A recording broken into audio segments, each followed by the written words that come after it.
I don't want it to get heated, okay? I just have a question. Sure. This school here is our pride and joy, okay? And I know that you say that you don't want to shut it down. Nobody wants to shut it down. What can we, as taxpayers, do to help this school not lose teachers? Because it's doing such, in my opinion, a disadvantage to staff and to the students with reducing our numbers.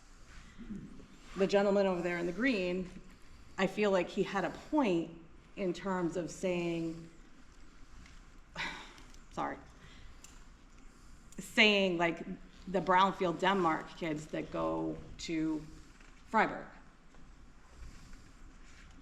Isn't there a way to like stop that so that our numbers aren't down or whatever? I mean, I guess there's two things here, okay?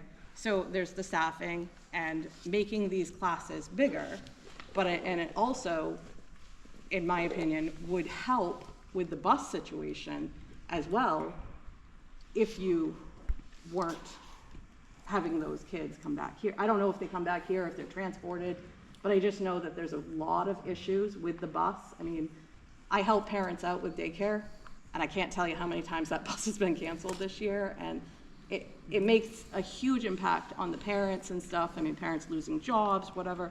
We all try to help and stuff, but I'm just asking, like, would that help there? But the end result that I want an answer for is how can we help the staff of Brownfield Denmark not reduce so that we don't have to have classes combined?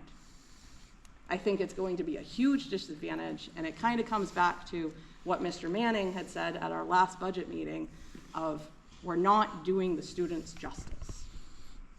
Combined classes is what brought my state, West Virginia, to the lowest in the entire country. I mean, we haven't approved the budget, so I'm just asking, is there any leeway to fix this, or like, what can we do? I mean, we as taxpayers need to sit here and we need to support those that are teaching our children. And I just don't feel like it's happening.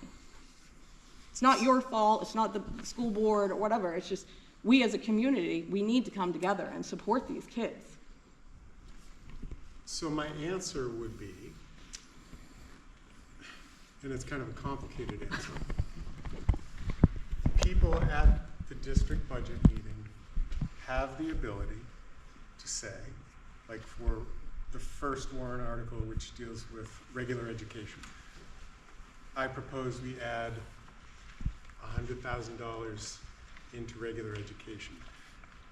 You may be intending for that to go to support a teaching position in this building, but ultimately what happens is whatever gets added to the budget, the school board would then need to deliberate on what are we going to use that additional money for. So there is no way to directly say, we want a position added and this is what we want you to do with it.